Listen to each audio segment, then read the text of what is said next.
Topic क्या है आज का हमारा जो टॉपिक है डेंसिटी ऑफ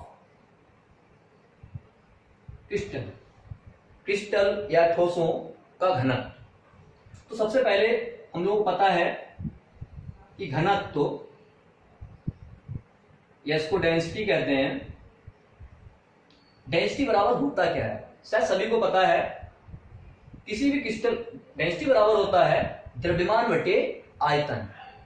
घनत्व बराबर क्या होता है, द्रव्यमान बटे आयतन। अगर हम क्रिस्टल की बात करते हैं, एक कोई यूनिट सेल होगी तो क्या हो जाएगा, यानी इस यूनिट सेल का द्रव्यमान mass of unit cell upon आयतन की जगह यूनिट सेल का हम आयतन लेंगे volume of unit cell, mass of unit cell, volume of unit cell. ये क्या होता है, ये किसी भी क्रिस्टल की घनत्व होता है। अब यहां से क्या करना है हमको, पहले निकाल लेते हैं वॉल्यूम ऑफ यूनिट सेल। हम लोग क्यूबिक के बारे में जानते हैं। सबसे सिंपलेस्ट जो क्यूबिक है, साधारण घन, पैरामीटर क्या होते हैं उसके,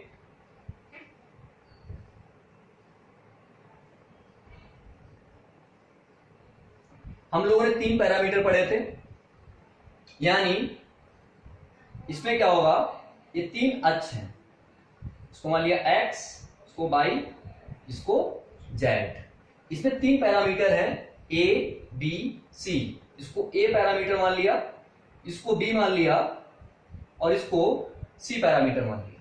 और इनके जो अपोजिट एंगल होंगे वो क्या होंगे, अल्फा बीटा गामा। तो साधारण जो घन होता है, जो क्यूबिक सिस्टम होता है हमारा, उसमें क्या होता है, ये जो एज लेंथ होती हैं, यानी ये लंबाइयां हैं, कोर की जो लंबाई है, ये क्या होती है, तीनों बराबर। यानी इसमें क्या हो जाएगा, a बराबर b बराबर c हो जाएगा। वैसे भी साधारण घन में क्या है, सारी लंबाइयां क्या है, ये सब क्या है, बराबर है। इनको a मान लिया तो सब क्या है, a। तो क्या करना है, जब तीनों यानी लंबाई चौड़ाई ऊंचाई तीनों बराबर हैं, इसका मतलब आयतन v, वॉल्यूम इसका क्या हो जाएगा, आयतन बराबर क्या होता है, लंबाई चौड़ाई ऊंचाई, ए बी सी सब बराबर है। तो क्या हो जाएगा, a इंटू ए या हो जाएगा a क्यूब, या इसको हम लिख सकते हैं v फॉर वॉल्यूम। तो वॉल्यूम ऑफ यूनिट सेल क्या आ जाएगा, निकल करके a क्यूब हो जाएगा। अब हम लोग बात करते हैं मास ऑफ यूनिट सेल। हम लोगों ने मास पढ़ा है कि जो द्रव्यमान दिया होता है, किसी परमाणु का द्रव्यमान, वो किसमें दिया होता है। जैसे अगर हम पढ़ते हैं सोडियम का द्रव्यमान, सोडियम का द्रव्यमान होता है 23 ग्राम प्रति मोल। ये क्या है, इसका मतलब क्या है, ये मोलर मास है। यानी जो हमको क्वेश्चन जो दिया होता है वो क्या दिया होता है, वो मोलर मास दिया होता है। ये क्या हो गया, मोलर मास हो गया। मोलर मास बराबर इसका मतलब क्या हो जाएगा,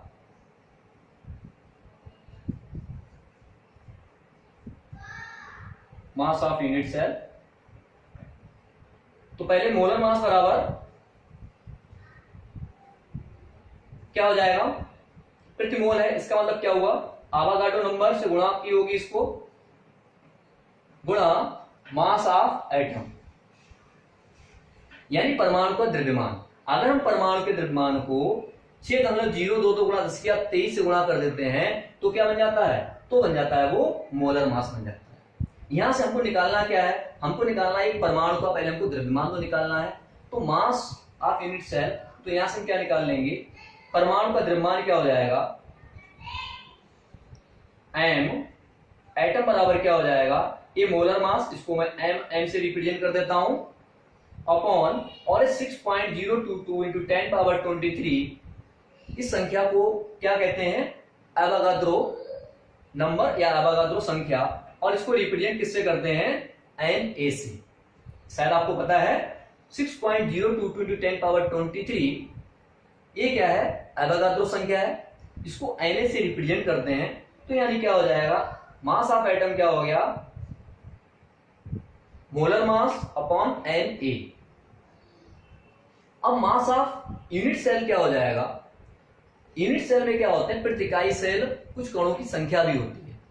अगर साधारण घनी इकाई सेल है तो उसमें कितनी यूनिट सेल होती हैं, 1 होती है।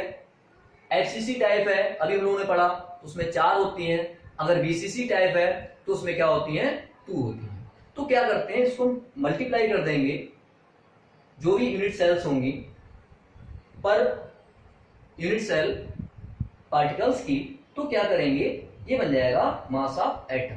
और उसको हम रिप्रेजेंट किससे करते हैं, जेड से रिप्रेजेंट करते हैं। तो मास ऑफ एटम क्या हो जाएगा,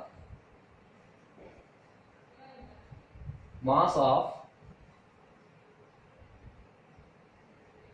एटम हो जाएगा Z into M M upon N. ठीक है ना, ये क्या हो जाएगा, हमारा मास ऑफ यूनिट सेल हो जाएगा। इसको मास ऑफ यूनिट सेल हम लिखेंगे। तो मास ऑफ यूनिट सेल निकालने के लिए क्या करना है, मास ऑफ एटम पहले हमने निकाला, ये क्या हो गया, मोलर मास अपॉन एन हो गया। सिंपली हम इसको एम से रिप्रेजेंट करेंगे आगे, और इसको क्या करेंगे, हम जेड से मल्टीप्लाई कर देंगे। वैल्यू पुट हम करते हैं तो डेंसिटी क्या हो जाएगी, डेंसिटी यानी घनत्व, डेंसिटी ऑफ क्रिस्टल क्या हो जाएगी, इसको रिप्रेजेंट करेंगे रो से। एब्रिविएशन हम लोग यूज करते हैं इसके लिए, डेंसिटी ऑफ क्रिस्टल जो है वो रो से रिप्रेजेंट करेंगे, इसको बोलते हैं रोहो, RHO, रोहो। तो रो बराबर क्या हो जाएगा, ये डेंसिटी बराबर क्या है, mass of unit cell. Mass of unit cell हमारा क्या आया, Z इंटू एम, इसको एम से रिप्रेजेंट करेंगे, मोलर मास है, upon Na। Volume of unit cell क्या आया था हमारा, volume of unit cell A cube. अगर ए क्यूब आपको नहीं दे रखा, एज लेंथ आपको नहीं दे रखा है, तो हम क्या करेंगे, तो यहां पर हम वॉल्यूम हो सकता आपको दिया हो, अगर आपको आयतन आपको दिया है, इसका मतलब क्या होगा, ए क्यूब के बराबर होगा। अगर उसमें डिफरेंट टाइप्स के अगर यूनिट सेल है, जैसे यहां तो सिंपल क्यूबिक यूनिट सेल है, अगर यहां पर आर्थोरोम्बिक हो या टेट्रागोनल हो या ट्राइक्लिनिक हो, तो इसमें क्या होगा, ये एज लेंथ चेंज हो जाएगी। यानी अगर टेट्रागोनल है तो क्या होगा, इसमें 2 लंबाइयां तो बराबर होंगी, ए बराबर बी बराबर बी, ए और बी क्या होंगी, बराबर होंगी, लेकिन सी बराबर नहीं होगी। इस कंडीशन में क्या करेंगे, जिसको मैंने ए के बराबर हो गया, ए के बराबर हो गया, और इसकी जो भी आपको दे रखी वैल्यू सी है तो सी, ए स्क्वायर इंटू सी हो जाए। अगर तीनों अलग अलग दे रखी हैं, जैसे मोनोक्लिनिक है या ट्राइक्लिनिक है, तो उसमें क्या है, ए बी सी अलग अलग दे रखी है, तो आप क्या करेंगे, N A into A into B into सी।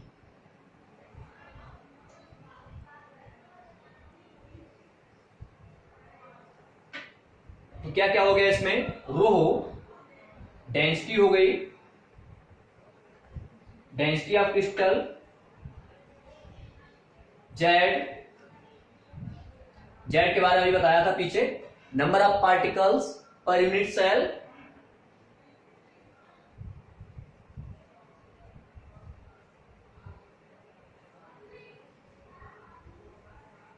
इसको हम रैंक भी कह सकते हैं, N equal to Avogadro number,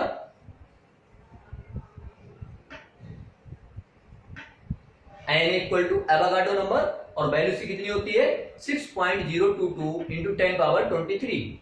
A cube, A बराबर क्या है, एज लेंथ,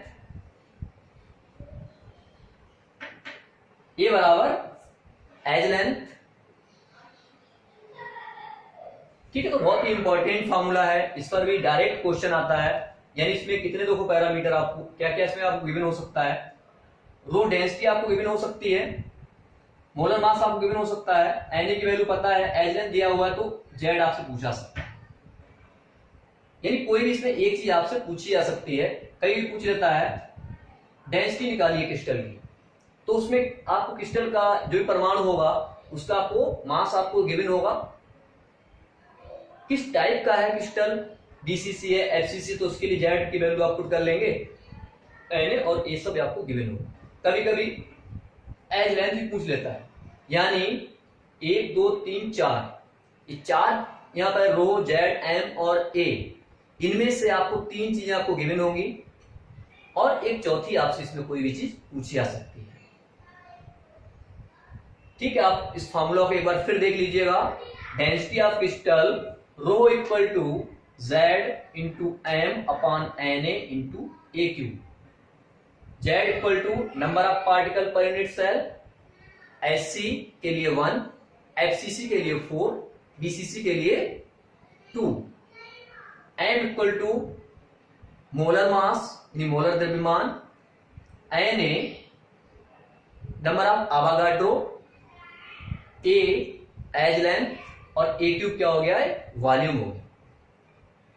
ठीक है छात्रों, इसको आप रिवाइज कीजिए बार बार और नोट्स बनाइए प्रॉपरली नेक्स्ट वीडियो में। Thank you.